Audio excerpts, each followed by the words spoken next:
Ang pinaka-central idea ho ng ating pag-aaral, as we have noted nung nakaraang linggo, ay ang preaching has a unique importance in the redemption of man.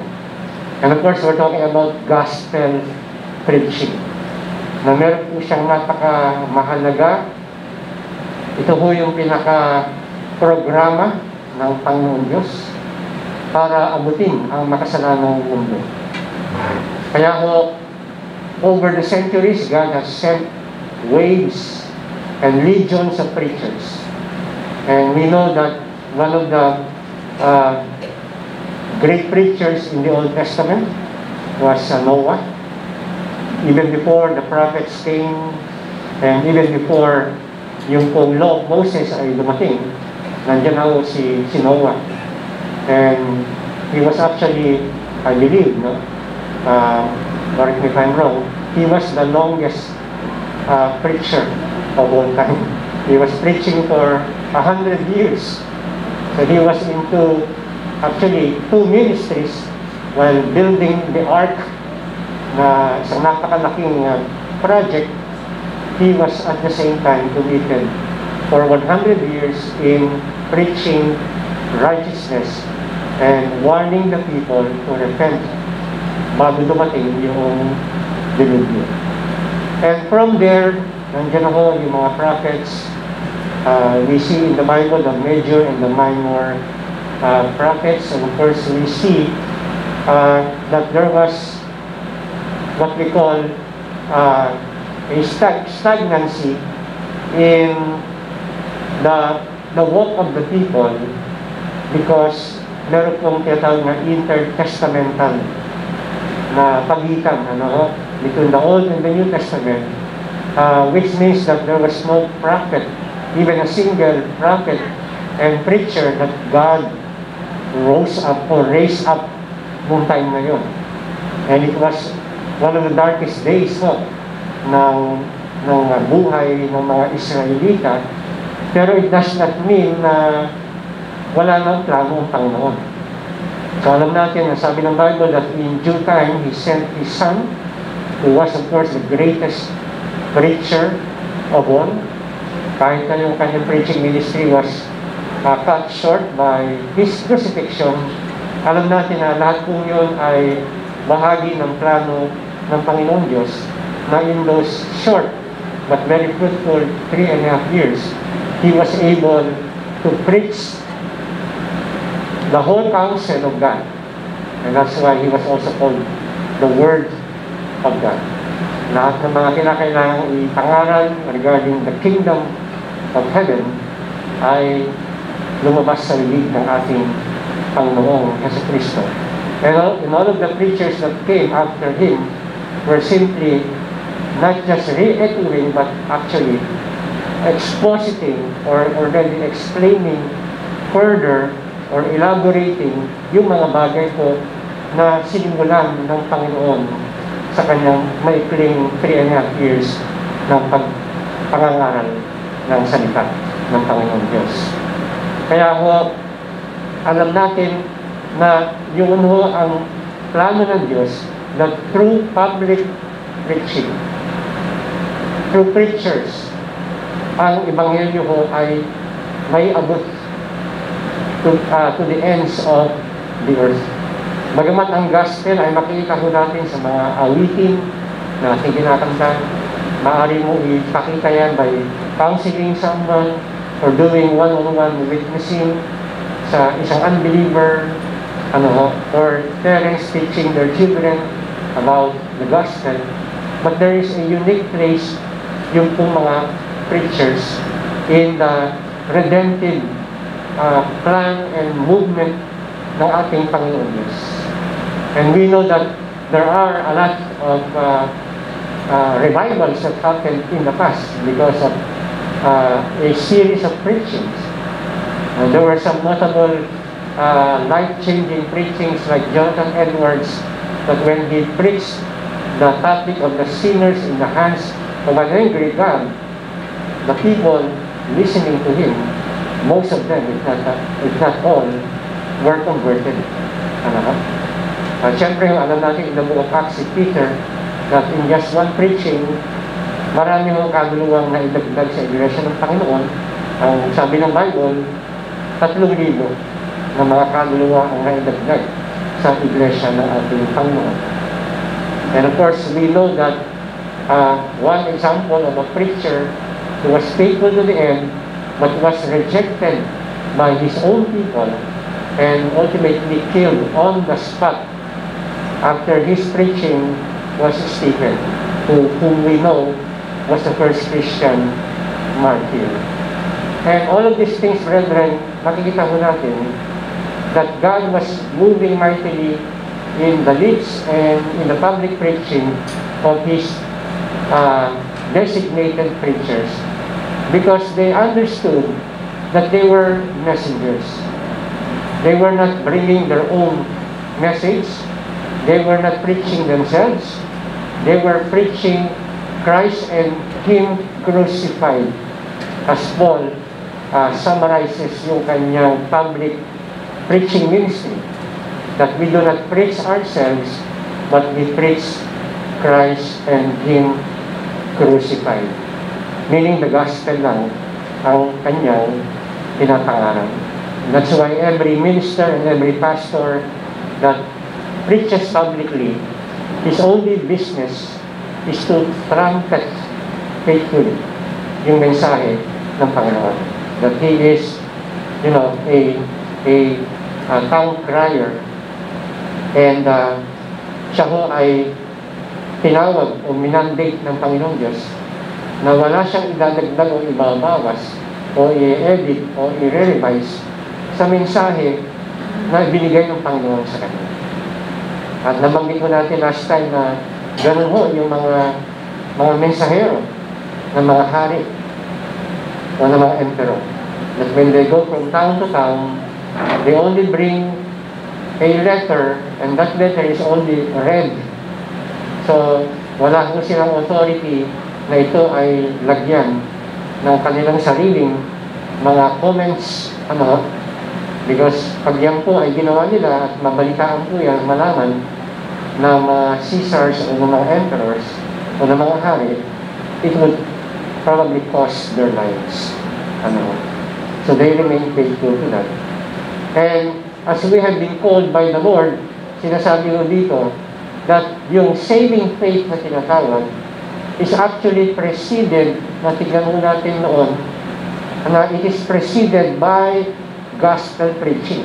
So when you look at the next slide, nakita mo natin last time, we're just doing a little review, mga kapatid, no? The necessity of gospel preaching, ang pangangailangan ng pangangaral ng Ebanghelyo. At yan po ay nasa verses 14 at sa unang bahagi ng verse 15. Sabi riyan ni Paul, "How then will they call on Him in whom they have not believed? And how are they to believe in Him of whom they have never heard? And how are they to hear without someone preaching? And how are they to preach unless they are sent?" So we saw here, brethren, the 4 rhetorical questions ni Paul, which of course ang bawat mga question po is answerable by the words or by the word no. So halimbawa, pag sinabi na, "How then will they call on Him in whom they have not believed?" So the answer is no. And then, how are they to believe in Him of whom they have never heard? Ang sagot rin ay no. And how are they to hear without someone preaching? Ang sagot din ay no. And how are they to preach unless they are sent? At ang sagot din dyan ay hindi. And that's why nasabi mo natin that preceding calling on the name of the Lord is hearing and understanding the gospel. You cannot genuinely call on the name of the Lord unless you have heard about Him. And there were preachers who did not appoint themselves, who did not call themselves, kung hindi sila ay tinawag ng Panginoon, and they had the blessing brethren, and the confirmation of their leaders in a certain local church. Katulad ng pag-commission ng Antioch Church kay Paul and Silas. Because anyone can claim na God has told him na ako ay sugo ng Diyos. Yung mga po ay to the extreme pa na ako ay anak ng Diyos. So, anyone can claim that, brethren, pero mahalagang maunawaan that God has instituted the local church to play a major role in raising up yung mga pastors and teachers and prophets and evangelists. Nang sa gayon po ay sila ho yung may mga giftings at sila ho yung mga ngaral at magtuturo sa mga tao. So how are they to hear without someone preaching, and how are they to preach unless they are sent first by God and confirmed and commissioned by their local churches? Kaya si Pablo ho, ay hindi ho siya just a lone ranger missionary or an independent or an autonomous missionary. No, he was under submission and always accountable sa kanya hong sending church, which is Antioch. So they always go back as the need arises to report, para mag-report po kung ano yung mga developments, kung ano yung mga ginagawa nila, ano yung mga resulta ng kanilang mga ministry. And yun po yung isang bagay na kinakailangan din po nating makikita sa mga nagsasabi na sila nga ay tinawag ng Panginoon Diyos into the full-time ministry or into the missionary work or into the pastoral office. But there is a necessity of gospel preaching. Pangalawa, nakita ko natin last Sunday in the next slide, the loveliness of gospel preaching. Nasabi ko riyan sa chapter 10, second part ng verse 15, as it is written, how beautiful are the feet of those who preach the good news. So we can see here, brethren, that those who travel bringing the preaching of the gospel sa anumang lugar, it is, brethren, we can say, the best job in the world. I mean, no disrespect kung ano man po yung trabaho. Kasi wala tayo, may mga kanya-kanyang vocation tayo sa buhay. If you are an engineer, magandang trabaho mo yan. Kung ikaw ay tricycle driver, magandang trabaho mo yan. Kung ikaw ay street sweeper, magandang trabaho mo yan. Kung ikaw ay doktor, magandang trabaho mo yan. But, without any disrespect, para ho sa akin, the best job in the world is to be a priest.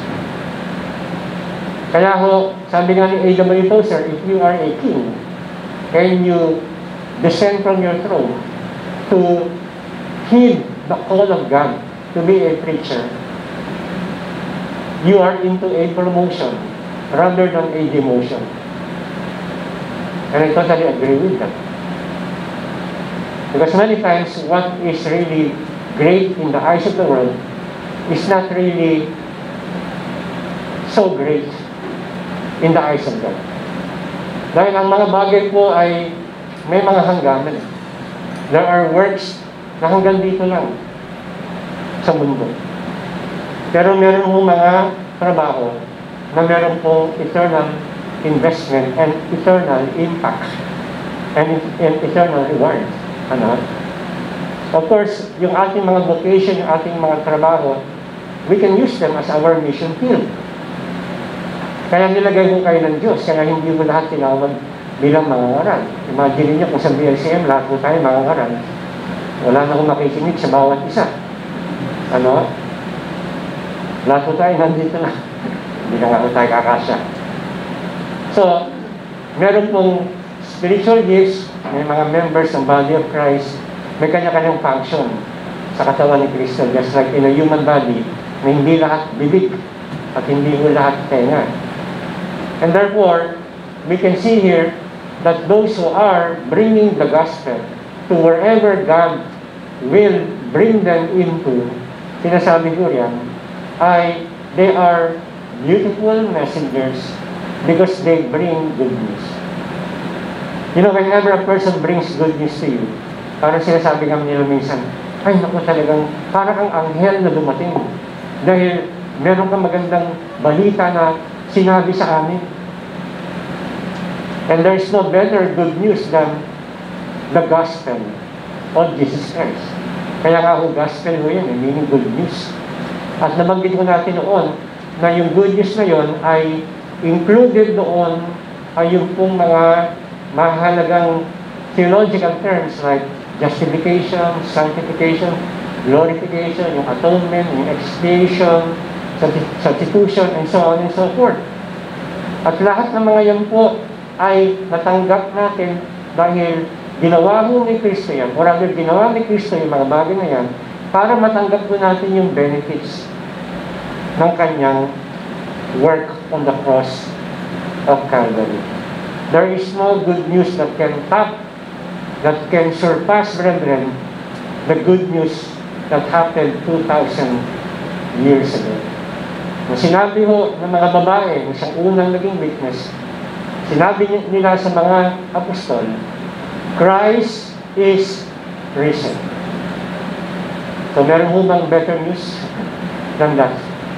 Christ is risen from the dead. How beautiful are the feet of those who preach the good news. Of course, how bad the feet of those who does not preach the good news, but only preach themselves and preach other form of gospel.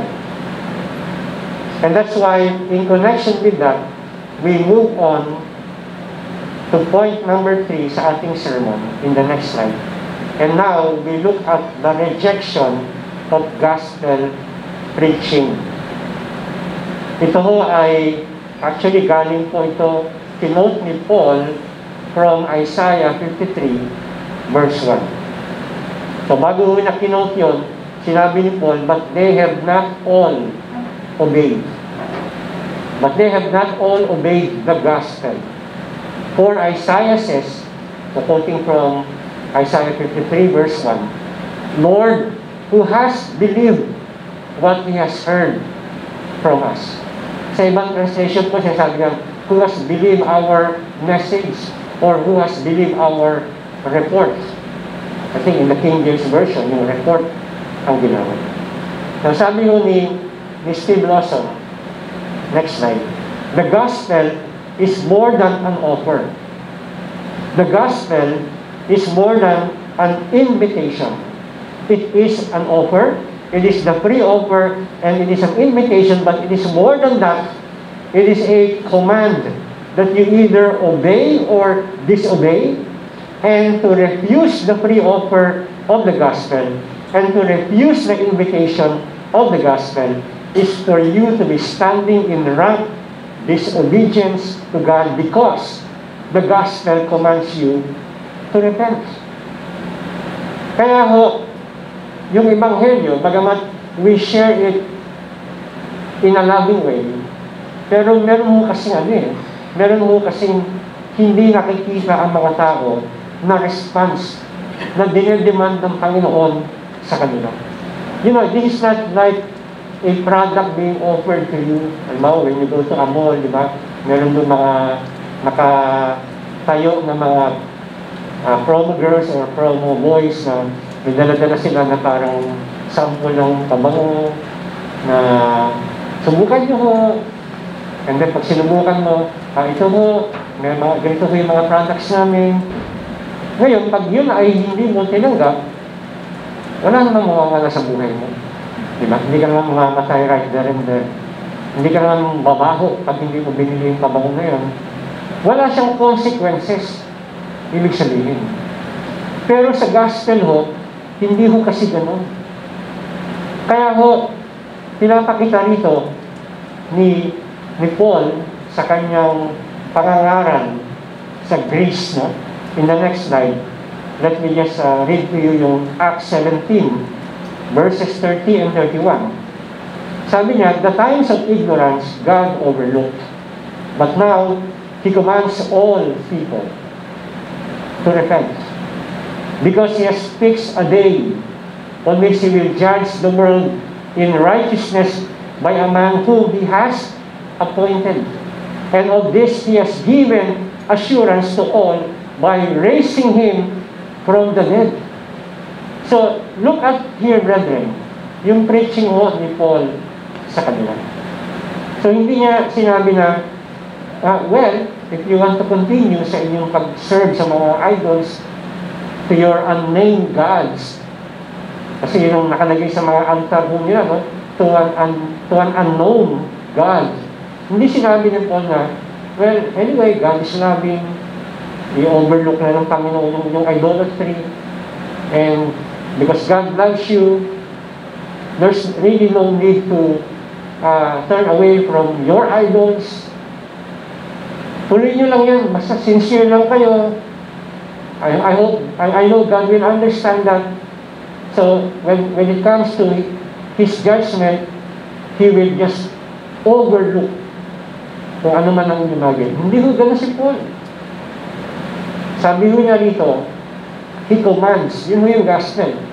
He commands all people. Okay? Hindi lang sa isang lugar. Sabi niya, everywhere. Saan ka man nakatira, saan ka man located, anong kanyang command? Na magsisi. Magsisi sa kanilang unbelief, sa kanilang rebellion towards God. Sila ay magkaroon ng 180-degree change of mind. Metanoia in the Greek, yung repent. Yung ginawa ko ng mga Thessalonians na siyang kinomend ni Paul sa 1 Thessalonians, tignan po natin yan, no? 1 Thessalonians chapter 1, dito ho sa verse 9. 1 Thessalonians 1:9. For they themselves report concerning us the kind of reception we had among you, and how you turned to God. Okay? Turning towards God. Saan ho sila galing? From idols to serve the living and true God. So there is a comparison here. Yung mga idols, hindi sila buhay, hindi sila totoo. So Paul puts emphasis by saying, to serve the living and true God. Mahalaga ho yung word na serve, because ibig sabihin, before they were serving the living and true God, they were serving false gods. They were worshiping false gods. Pero they obeyed the gospel. The gospel is to be obeyed. Hindi mo ba pwedeng yung gospel ho ay, ano nyo, ina-admire mo lang, binabasa mo lang from time to time, o ginagawa mo lang na parang anesthesia, na hindi ka makatulog, naman sa gabi, basa ka ng konting scripture, and then, para makatulog ka na, and then, paggising mo, nagpapasalamat ka dahil pinatulog ka ng Panginoon, napapot ka pa ng verse na He makes me lie down in green pastures. Na hindi mo gano'n. It is not a tranquilizer. The words of God. Hindi lang mo pinapalakpakan mo yung mga sinasabi ng Panginoon Diyos. At umahanga ka sa mga kagalingan ng Panginoon sa kanyang pangangaral. Marami hong ganyan ang panahon ni Kristo. But when it comes to serious commitment, marami ho ang umatras at marami ang tumalikod sa Panginoon Diyos. They rejected the Prince of Life. Kaya ho, there is a day of reckoning, brethren. Nakafix na ho yan from eternity past. Yan ang sinasabi ni Paul. He has fixed a day. At wala ho cancellation yung araw na yan. We have some important appointments that we need to cancel because of some unavoidable happenings or circumstances. But there will not be any cancellation. There will not be even a delay of that day of God's judging the whole world. And He will judge the world, brethren, in fairness. Sabi niya, in righteousness. At sino ho yung in-appoint ng God the Father? It is the righteous Messiah. He is the only one designated and duly appointed ng Diyos Ama. And we all know that, because nagkaroon po ng validation by raising Him from the dead. So the judge will definitely show up on Judgment Day because He is the risen Savior.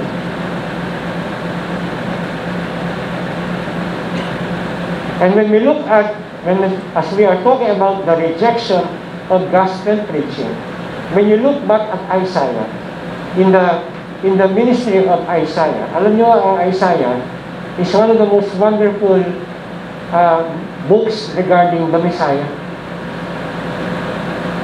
And hindi lang ho very substantial yung kanyang prophecies about Christ the Messiah. Pero alam nyo, si Isaiah ho, according to scholars, he is the most eloquent and poetic. Very picturesque ang kanyang magkakadescribe ho sa ministry and character ni Jesus Christ. He's very eloquent when it comes to preaching about Christ. And yet,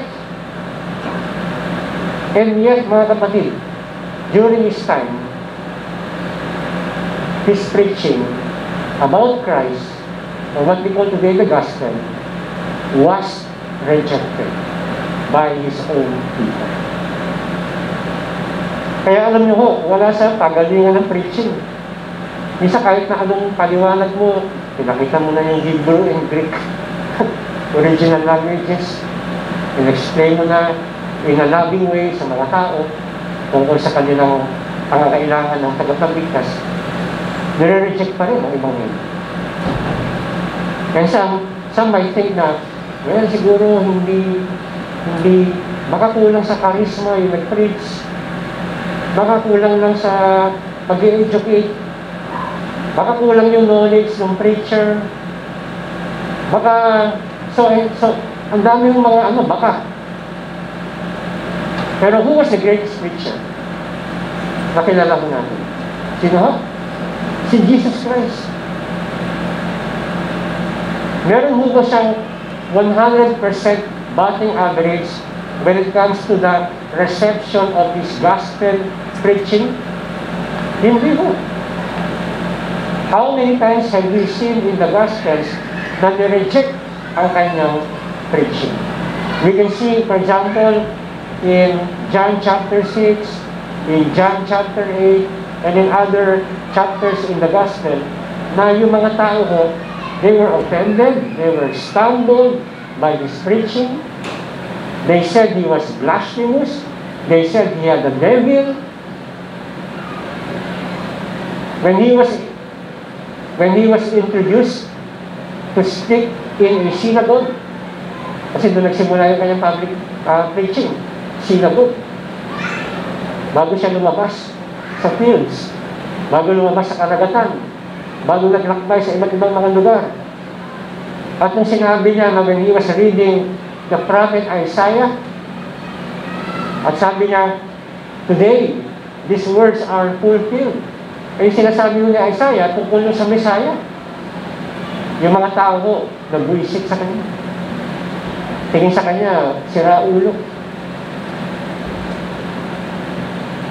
The first rejection, and until, brethren, yung pong pagpunta niya sa Jerusalem. I would just like to take this occasion by just pointing out na ngayong araw na ito, aside from being, of course, the Lord's Day, alam mo natin yan, is also Palm Sunday ito ngayon. So, we are not surprised na everywhere we look, yung mga tao ho ay merong hawak ng palaspas. I'm not sure kung yun po yung talagang tamang Tagalog term yung palaspas. So anyway, yun naman po yung ating alam na term, yung palaspas. At pagkagaling na po ng simbahan, yung mga palaspas na yan po, ay isasabit na po. Bakit po tayong palaspas dito na? Joke lang. So, sinasabit na po yan. Ginagawa po namin noon po yan, siyempre. Nung kami ay wala pa sa Panginoon. Actually, hindi lang isang palaspas ang aming binibili. Kasi kung ilan mo yung pintuan namin, gano'n mo karami yung palaspas. Okay. Doon lang sa CR, walang palaspas. Doon lang kami nilalagay. So, the triumphal entry of Jesus Christ in Jerusalem is celebrated annually. At least by the Roman Catholic Church. No? And again, this is not to try to ridicule yung ating mga minamahal ng mga Roman Catholics, because I have Roman Catholic relatives. I'm sure kayo ho, meron kayong mga Roman Catholic relatives. This is not an indictment sa kanilang character o sa kanilang personality. I always pray for Roman Catholics for their salvation. This morning, I continue to pray for my Roman Catholic relatives. Kasi I will be seeing them, many of them I will be seeing later this afternoon dahil celebration po ng birthday ng aking nanay doon po sa Quezon City. And I pray for them dahil marami sa kanila hindi nakakakilala sa Panginoon. And sila ho kada Holy Week and Palm Sunday, which is the gateway to the Holy Week, actually, ay may mga dala po silang mga palaspas galing sa simbahan. And we can see na si Kristo Jesus, in all of his time in public ministry, ang plano mo niya ay hindi i-public yung kanyang identity as the Messiah. Kaya marami nga po siya mga pinagaling ng mga tao na sinabihan niya na wag silang mag-proclaim kung sino siya, na to keep his identity secret. Of course, alam natin na yung iba hindi talaga napigilan, kundi pinahayag ko nila. But anyway, because there is a time for that, and a time for revealing his public identity, ay yung kanyang pagpasok, yung kanyang procession, papunta doon sa Jerusalem. And everything was planned. Just like a parade, you have to plan for the parade. And the first thing na pinlano ng Panginoon ay kung ano yung kanyang magiging mode of transportation, na yun nga ho, yung donkey. Kaya ho, nung sinabi ng mga apostol doon sa may-ari na the Lord has need of that, ay automatic ko na nirelease yung donkey. Hindi yung sinabi nung may-ari na, the Lord has need of that. The Lord never told me na kailangan niya ito. The sovereign work of God in the heart of people. So, pinili niya mo yung donkey, a beast of nobility, and not a horse, dahil yung horse is a sign of war. At kahit yung mga hari o yung mga generals, when they go to war, they ride a horse. If they go in peace, or their purpose is just to make a pact or a peace sa mga tao, they ride a donkey. Because it is a beast of nobility. So, si Christ came not to conquer Rome, to conquer Jerusalem, not to overthrow the government. He came in peace. Kaya he rode a donkey, and then, nung dumating mo siya roon, everything was set up. Because meron mong preparation na ginawa. So, ibig sabihin, the people were not taken aback, hindi sila nagulat, na bigla na dumating ang Panginoon. There must have been some advanced party at that time para i-set up mo lahat. Kaya kahit yung mga tao nakahanda na sila, meron na silang hawak na palaspas. Kung walang paghahanda yung mga tao, wala silang daladalang pang-publics. But anyway, what do we see then? We see a celebration. We see people were very joyful, very festive yung moment because it was also approaching the week of the Passover. So, yung mga tao nandun ay hindi lang yung mga residents doon, ibang-ibang mga tao coming from different areas of nandun. And many of them, they heard the ministry. They heard the miracles of Christ. And many of them were really anticipating. Gusto ko nilang makita up close and personal yung sinasabi na marami na miracle worker, na Messiah, na siyang magliligtas, quote-unquote, sa kanila. So everyone was excited. And there was a parade. Alam niyo, tayo, bilang mga Pilipino, pag may parada, lumalabas na tayo ng bahay. Minsan nga, sumasali pa tayo, di ba? Kung kailangan sumali. Nag-enjoy ho tayo sa mga sights and sounds, yung mga ganda at malalaking mga floats, yung mga costume na mga sumasayaw doon sa kanyo. Noong araw sa Ilocos, meron mo tinatawag na lights parade. Yung civil parade ho ron tuwing fiesta. Yung unang araw ho, actually, ginagawa nilang gabi. Yung mga tao ho, nakakostume sila, may mga nakatabit na mga ilaw-ilaw, may makulay, at ang ganda hong tignan. So, ang saya, maraming tao, kasama mo yung mga kaibigan mo, bibili kayo ng pagkain dahil marami nagtitinda sa paligid, marami rin mandurukos, so, masaya. Pero, yung mga tao hong nandun sa Jerusalem, na sumisigaw ng Hosanna, blessed is he who comes in the name of the Lord. Guess what?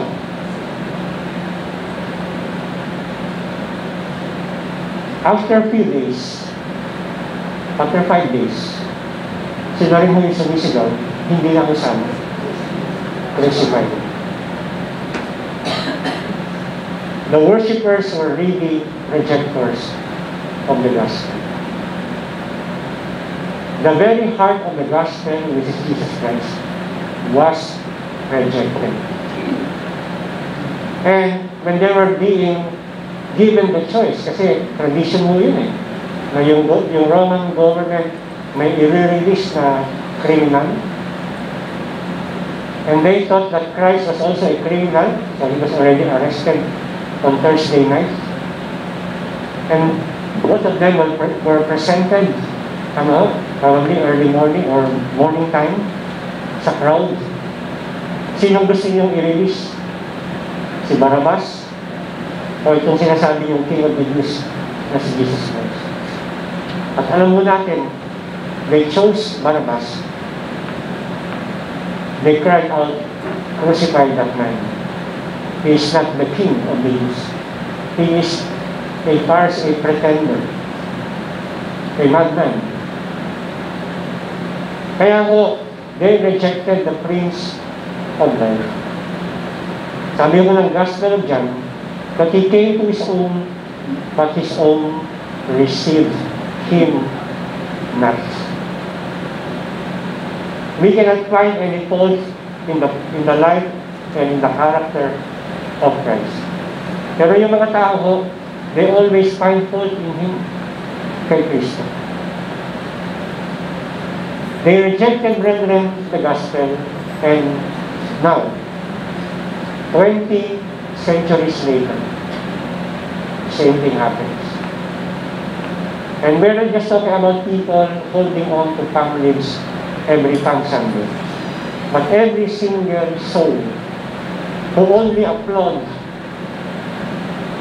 Christ, that only admires Him from a distance, and do not really commit their lives to His Lordship and Messiahship. You see them every Sunday in all churches. And I hope not one single soul is even here today who only superficially but not genuinely loves the Lord. I hope there is no single soul in this congregation that is devoid of the regenerating work ng Banal na Espiritu. That we are not just here, brethren, and we are caught in the moment. And when you ask, bakit ka nandito? Wala na. Kasi linggo mo yun. Where am I supposed to be? If that is our only answer, I mean, God have mercy on us. We must know why we are here. We must know our purpose kung bakit po tayo nandito. And we must know, brethren, what should I receive and what should I meditate upon and what should I obey after leaving the BLCM Center. We are not, brethren, here because, it's another day in the office and business as usual. We are not robots, brethren, na meron hong remote control ang pastor, kaya kayo ay nandito, nakaprogram kung ano yung mga next na gagawin. Tinatawag natin na tinatawag natin na theology, mali? Liturgy, no? Para kasi G. Theology pala sa funeral pala yun. The liturgy.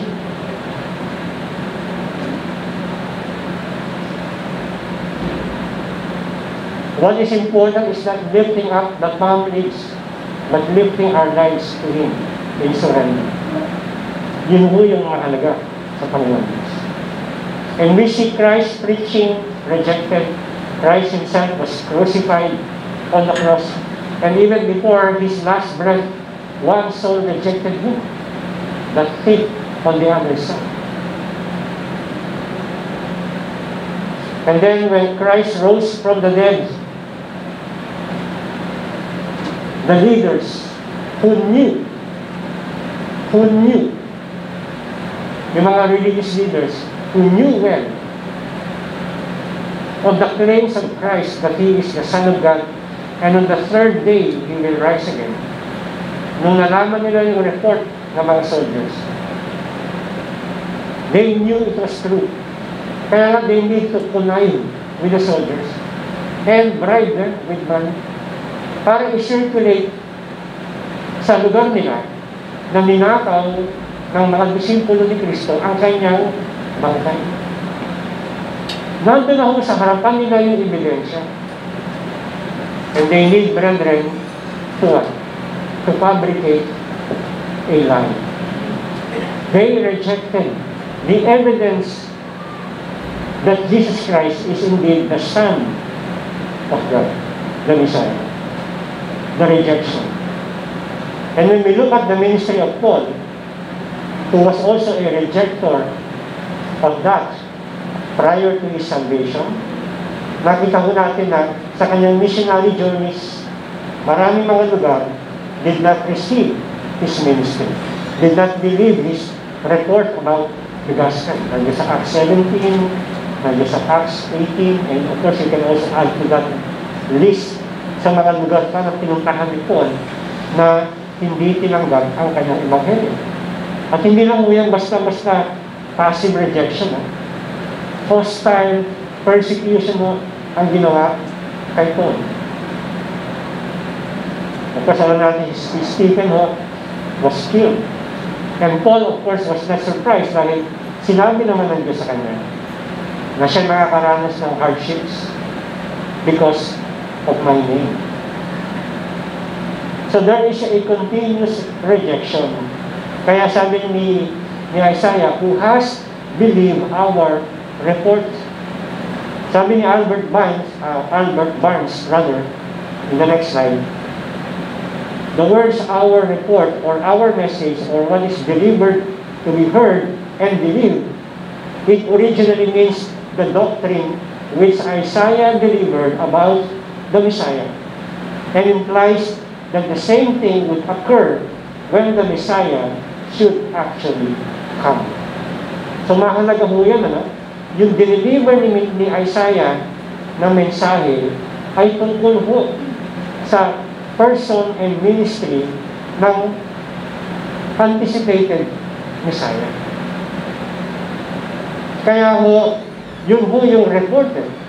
It is something that is actual. Yun ang pagka nagre-report halimbawa yung mga TV networks or mga radio networks, sinasabi nila, ito yung actual na nangyari. So hindi kami nag-i-invento. Ito talaga, yun nangyari. As it happens, yun ang aming binabalita. And when it comes to the gospel, brethren, sinasabi rito na Isaiah was on point when it comes to making a report about Christ. That's why he is not a false prophet, but a genuine and God-sent prophet. And that doctrine, that same doctrine, brethren, is the very same doctrine na nasa Ebanghelyo na ating pinapasa naman o pinapahayag sa mga tao. Ang pagkakaiba lang mo ay si Isaiah, yung kanyang, yung kanyang pag-declare ng gospel is looking forward to the Savior. Tayo naman po is looking backward by telling people, ganito yung nangyari in history. Ito yung pinakamahalagang nangyari sa kasaysayan ng mundo. Doon sa Calvary, namatay doon ang Panginoon. Binayaran niya na, Jesus paid it all, sabi nga ng isang hymn. It is finished, sabi ng Panginoon, sa cross of Calvary. Kaya ho, yan ang isang bagay na kinakailangan ho natin makita. Kaya sabi ni Isaiah, next slide, Lord, who has believed our report? And the answer to that implied to that rhetorical question is not all. Hindi lahat. Relatively few. Kakaunti lamang talaga ang naniwala. So that is, brethren, the rejection of the gospel or the refusal to the gospel. You know, the temptation today is that because the gospel for the majority is not believed, ang nagiging temptation ho, mga ministers ho, pinatry nila medyo i-adjust yung gospel. Pag sinabi niya i-adjust, kinakailangan parang yung make it palatable. Parang, halimbawa yung gamot na pinapainom mo sa anak mo na hindi mahilig uminom ng gamot. Lalagyan mo ng, kakaluan mo ng tubig, di ba? O kaya, dagdagan mo ng asukal, para maging matamis lang siya, para magustuhan, maging maganda yung panlasa sa dila o sa taste buds ng anak mo. But you know, the problem is, pagka hindi nga eksakto yung dosage ng gamot, na-dilute na siya, yung potency mo, nag-decrease. Kaya ang nangyari yung effectivity ng gamot, mawawala mo siya, nababawasan siya. So, ang resulta mo dyan, yung gamot ko, hindi nagbibigay ng, for the very purpose kung bakit siya tinitake, ng kagalingan doon sa tao. Yan mga gamot lamang. Pero delikado. Di ba? Sa physical na welfare ng pasyente o ng taong umiinom. Eh mas lalo na ho sa spiritual welfare ng tao. Kaya sabi nga ni Paul, if we or an angel from heaven, Galatians 1:6, preach to you a gospel, that is not the gospel, or you have not heard from us, let him be eternally condemned. The messenger and the message, anathema, eternally condemned. Kasi, sinasabi ni Paul, meron kasing gospel na synthetic. Yung kay Kristo, yung mga sa apostol, sa mga propeta, yun ang authentic. Pero alam nyo, gano'n si Satan kasi. Mahilig mo siyang mag-counterfeit. Yun ang kanyang ministry from the very beginning. And he transforms himself into an angel of light, sabi nyo. Kaya ho, hindi pwede na sasabihin natin na kailangan kong tulungan ang gospel. Kaya, meron ako kinakailangan tanggalin, adjust ko to, kinakailangan hindi ko i-preach ito, kinakailangan medyo mag-backpedal ako dito, atras muna, kinakailangan hindi ko narinig ng congregation, baka mainis sila, ma-open, umalis. Well, we might please the congregation, but in the consequences, brethren, of pleasing the congregation, you will offend God. And God rejects the message and condemns the preacher. Saan mo kayo matatakot? In offending men or offending God? You see, the fear of God, brethren, prevents us from the fear of men. Kaya kung ang tao, kung ang pastor, ang preacher, walang takot sa Diyos, ang lagi niyang iniisip, yung takot sa tao. Kaya nga, may mga ibang congregation nga ako, yung mga leaders sila, gumagawa ng survey, pinakas sa mga tao. Ano ang gusto niyong i-preach ng pastor ninyo? So, merong 1, 2, 3, 4. Delikado po yun. If you have 100 people in your congregation, and 80 of them are materialistic people, then what do you have?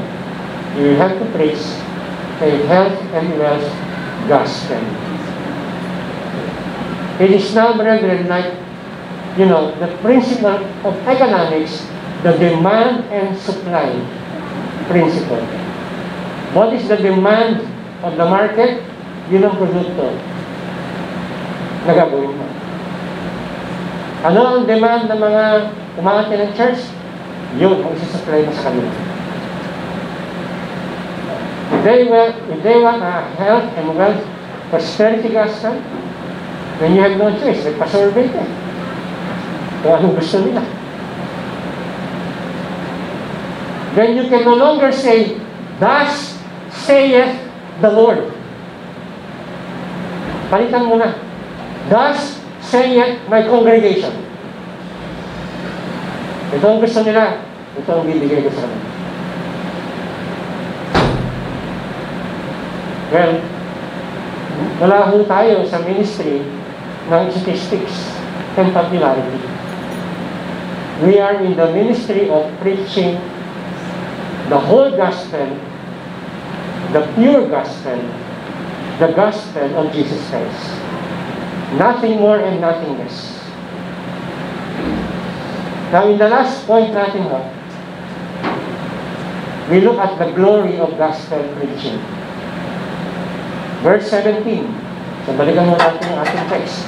Sabi mo yan, "So faith comes from hearing, and hearing through the word of Christ." Now, let me again share another comment from Dr. Steve Lawson. So, we see that in the next slide. Sabi ho niya, the term word, or hearing by the word, that is not referring to the written word. It is not logos in the Greek, no? It is rhema, which means the spoken word.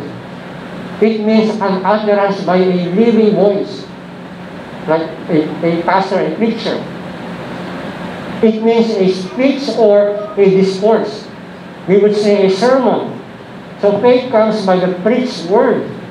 Faith comes from the declared word.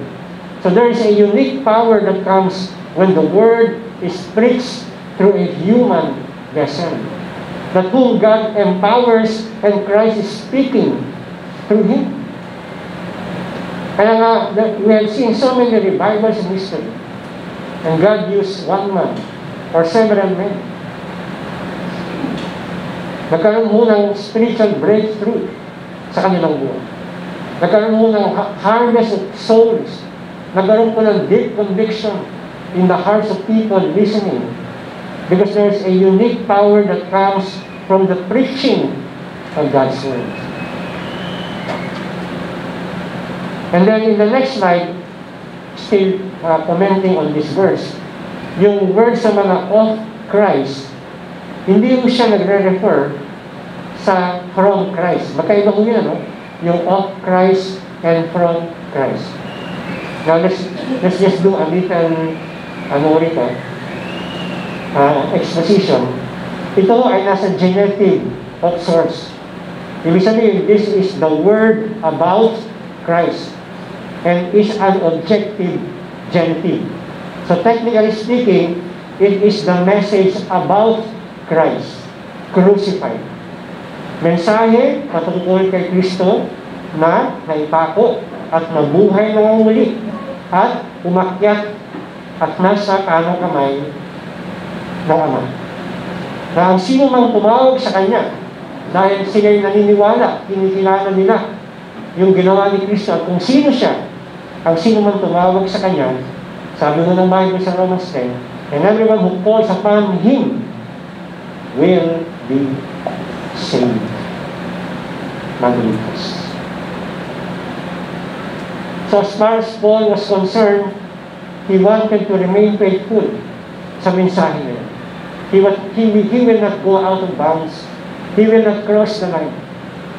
He will not try to accommodate any other teaching outside of the revealed gospel ng Panginoon.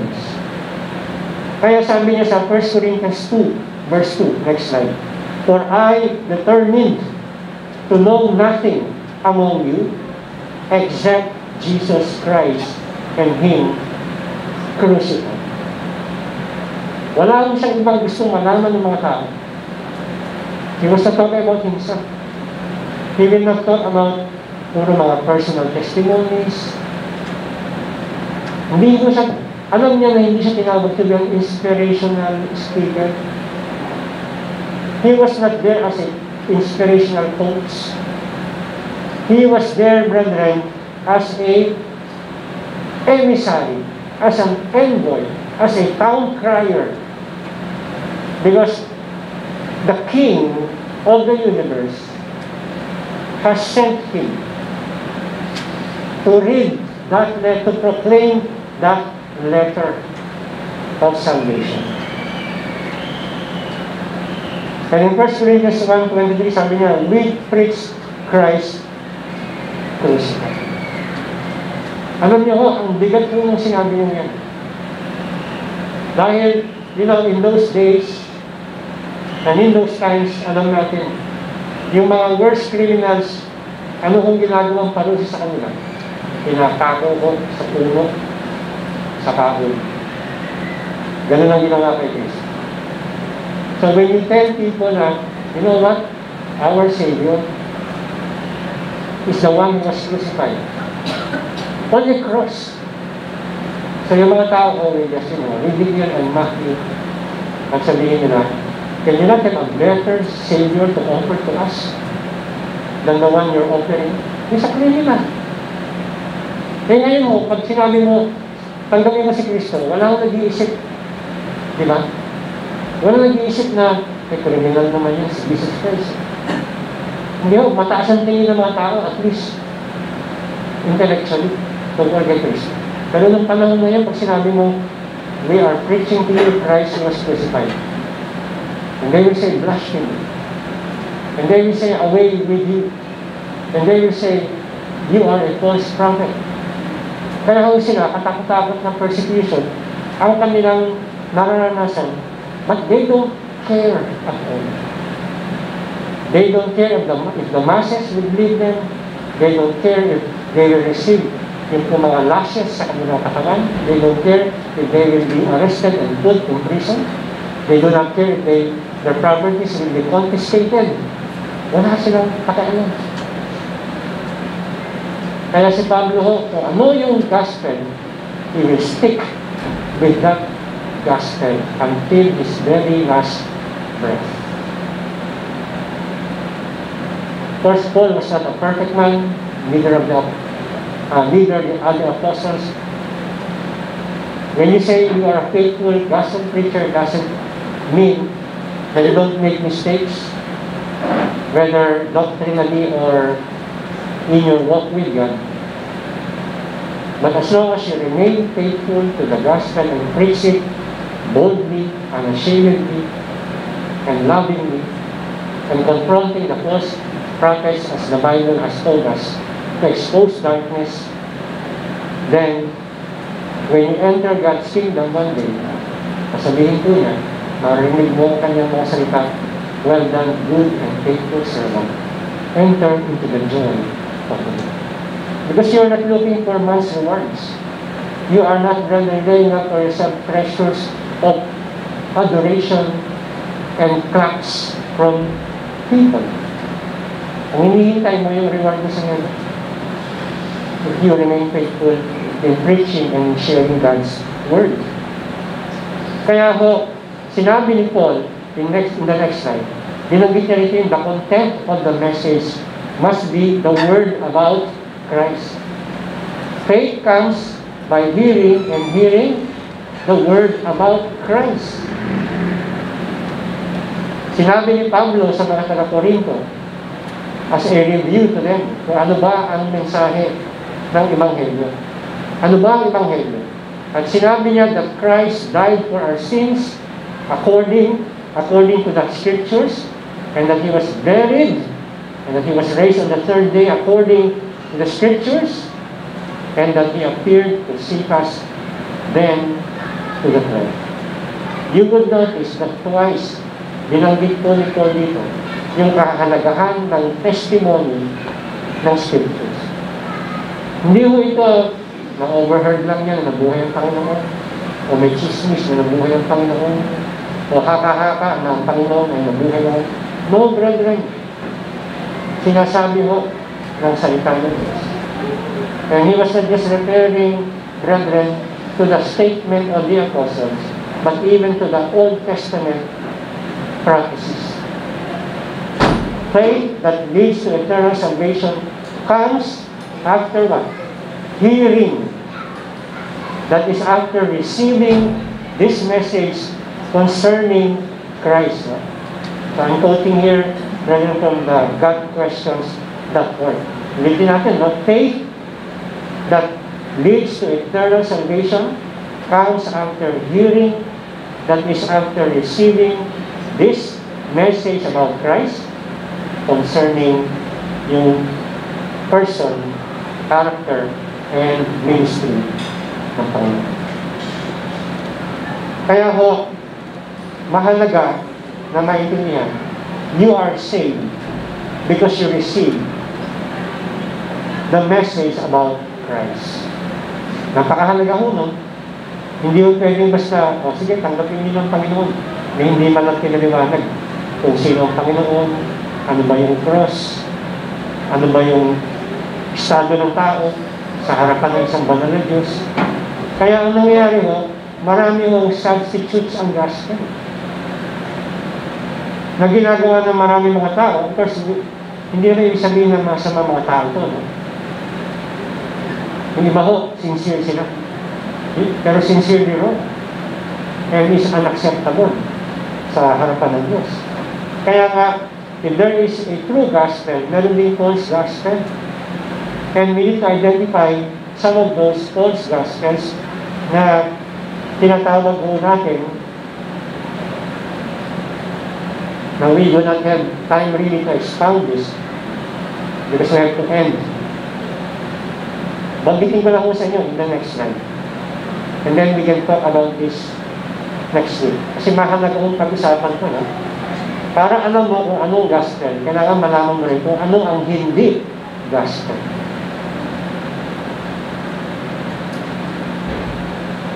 Number one, it is not a personal testimony.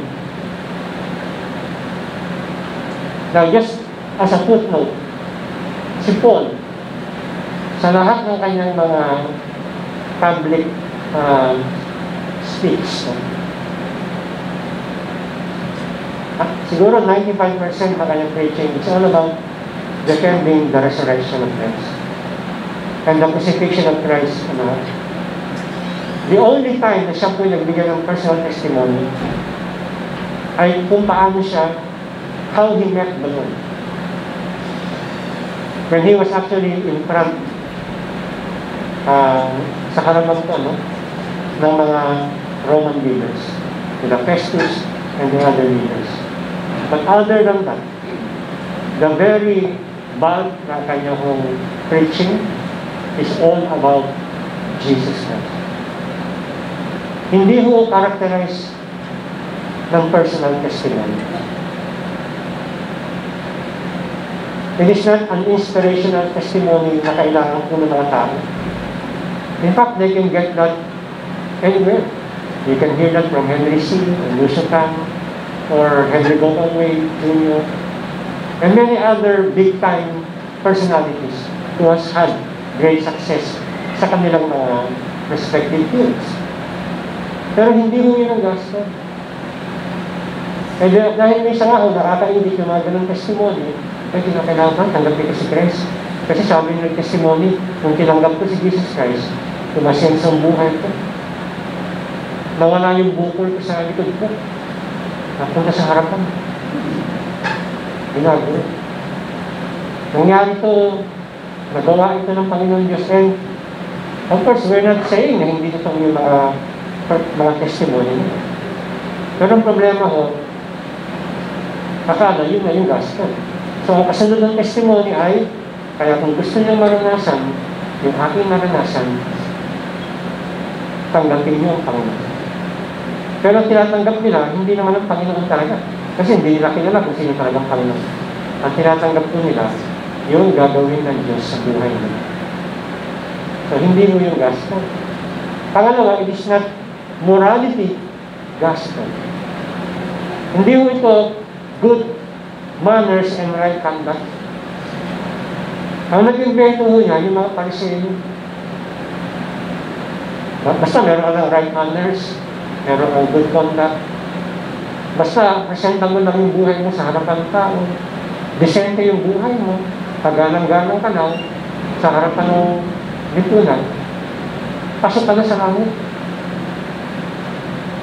Kaya nga sinabi ni Christ sa isang morality teacher who happens to be a leader of the Pharisee, na si Nicodemus, unless a man be born again.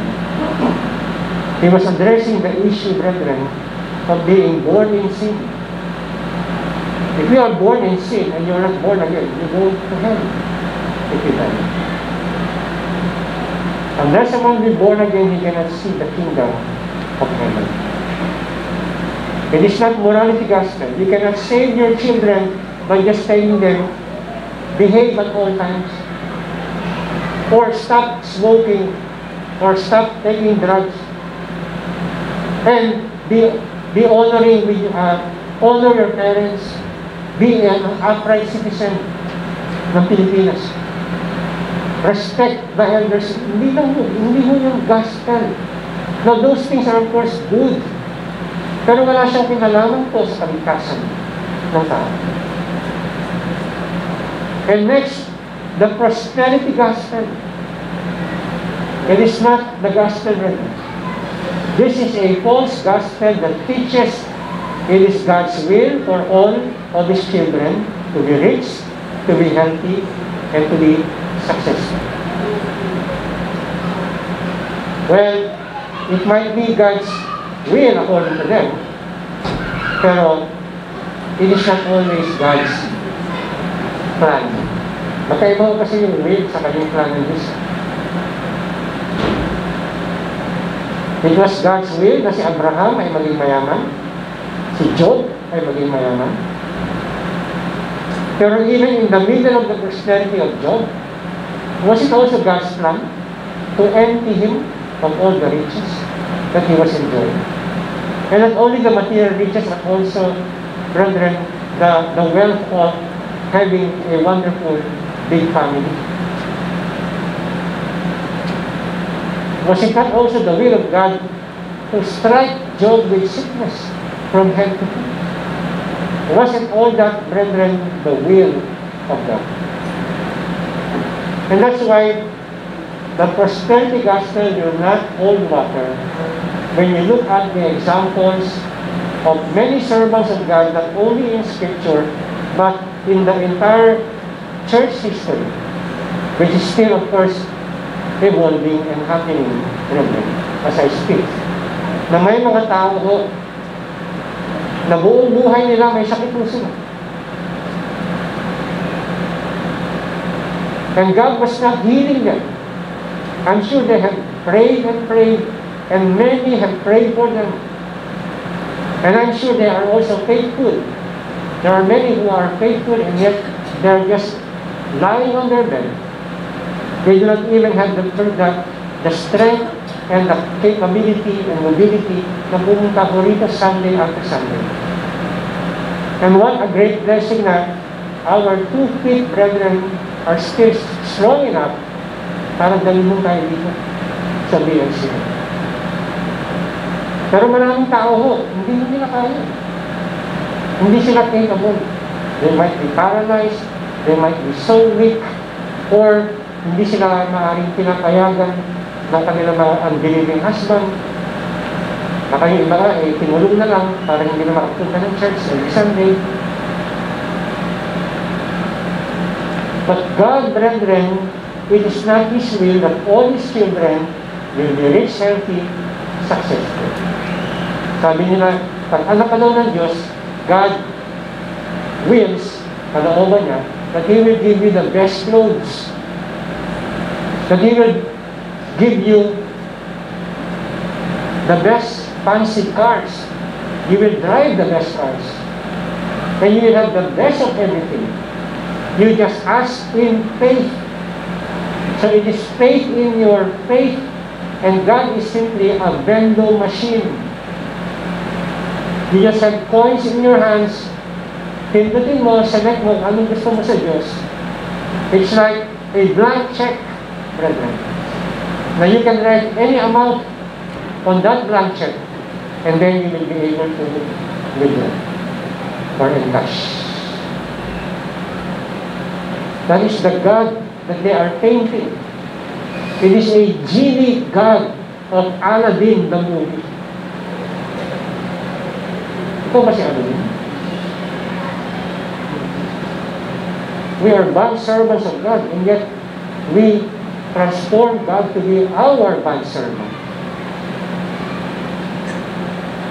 Sinasabi nila, what you confess is what you will get. So if you talk about sickness, all your life you will be sick. So pag sinabi mo, kasi may sakit ako, brother, we will confess na may sakit ka.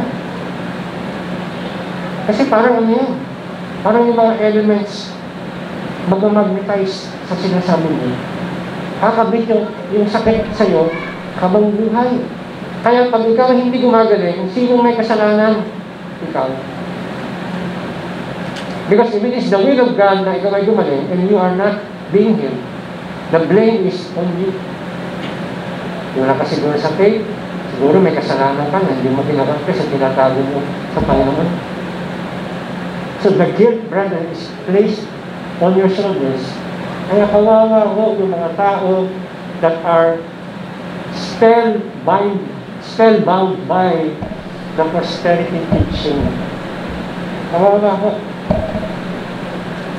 And you know, minsan ho, nakakaawa, pero minsan, well, it's what they deserve. The preacher or the pastor that you have, that's what you deserve.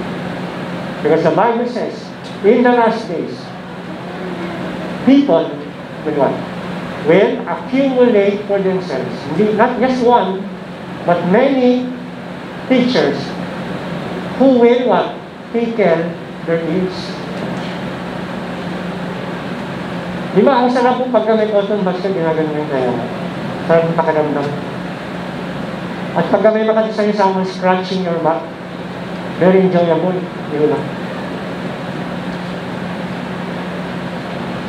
We are in the last days, brethren, and there is an increasing number of people who go to church Sunday after Sunday, and their only purpose is to feel good. If the pastor do not make them feel good, the pastor is a failure. And so they say, bye-bye, pastor. Hope we can see one another in the next life, pero I'm out of here. Hanap na muna ako ng iba na mag-release ako. Of course, he will not say that literally. Pero yung po yung puso.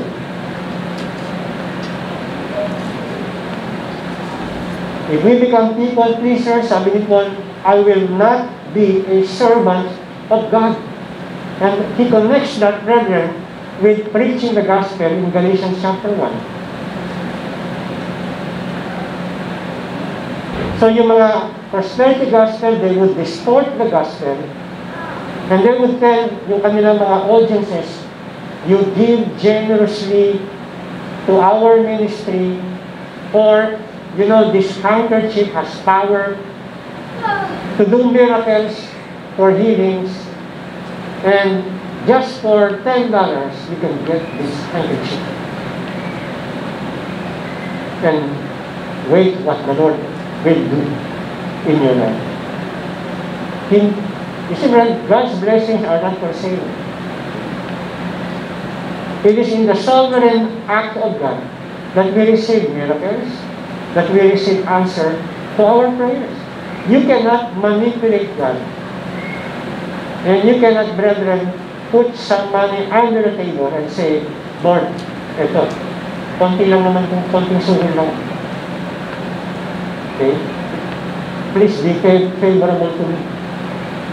That's the prosperity gospel. Yan ang usong-uso ngayon. Simula ko noong 1980s, nung simulan nila Ken Copeland, and, you know, the other well-known Pentecostal preachers, Kenneth Hagin, and today we have Benny Hinn, and we have, who else? Kalimutan ko na. Benny Hinn and, yung lagi nakangiti, Joel Osteen. Nakakatakot po. People might think they are saved because they have all these things na gusto nila. Pero this is devoid of the true gospel. So mag-ingat po tayo sa mga tao na Kenneth Hagin, Kenneth Copeland, Gloria Copeland, Robert Hilton, Ben Hinn, Creflo Dollar, and among others. P. James, Joyce Mayer. Magkakaibigan mo yung mga yan. Totoo yung kasabihan na birds of the same feathers flock together. Kaya pag meron kayong binabasang libro, tignan nyo yung author. Tignan nyo kung sino yung mga kaibigan nyo. Tignan nyo kung saang circle siya nakabilang. At malalaman nyo kung anong klaseng preacher siya. Kung ano yung kanyang doktrina. Now, we are not, brethren, judging yung kanilang character. We're just judging yung lumalabas sa kanilang bibig. Because by their fruits you shall know them. But from the abundance of the heart, the mouth speaks. What you believe in your heart, you will speak out, you will preach. Ganda lang ako, as simple as that. Hindi natin kinakailangan maging Bible scholar. Just to know that. Meron din faith plus gospel. So, pag sinabing faith plus, ibig sabihin, you are saved by faith plus 1, 2, 3, 4, 5, 6, 7. And the list goes on. But there is no other way to be saved, but only through faith in Christ. It is in Christ alone. It is by grace through faith. So if you hear anyone saying that, well, faith, grace is not enough, kinakailangan meron pang gagawin, sumama ka simbahan namin. Kilalanin mo na yung aming leader ay siya lang sugo. Kinakailangan magpa-water baptize ka. Kinakailangan gawin mo ito. Hindi mo yung gospel. Faith plus gospel mo yun. And then we also have the social gospel. Next slide.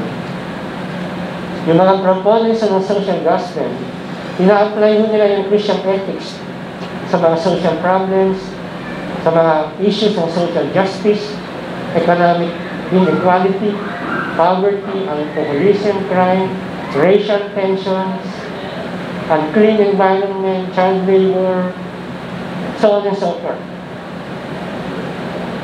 Even to the extent na pati yung isinisigaw na equality ng mga LGBTQ plus movement, sumasama na rin po sila. Now, we need to remember that Christ was not a social gospel preacher when He came. Yun ang hinahanap ng mga tao sa Kanya, di ba? To be the antidote, to be the solution sa oppression ng Roman government. Pero hindi ginawa ng Panginoon. Dahil para sa Kanya, He came not to conquer any political kingdom, but to conquer sin and death. Yan ho ang ating Ebanghelyo. It is the Great Commission. We are not here to fix the woes of the world. Leave that to the politicians. Kaya nga meron tayong voting system. Di ba? Kung sinintingin mo kaya, magaling, matalino, at may puso sa bayan, sila yung ating sinusulat sa mga balota natin. And we pray for them always. And if there is a way to support them, we do it. Pero hindi mo trabaho ng mga preacher na magtatakbo sa kalye at sumama sa mga militante at sabihin na baguhin, ang ganito, ang ganyan, ang ganyan. Hindi mo yung trabaho ng pastor. Trabaho mo ng pastor, mag-aral, manalangin, tumayo sa pulpito at ituro lamang ang mensahe ng Ebanghelyo and the whole counsel of the will of God. Period.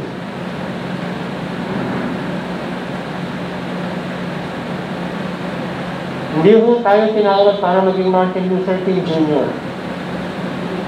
Siya ho yung pinakakilala at sikat na social gospel preacher.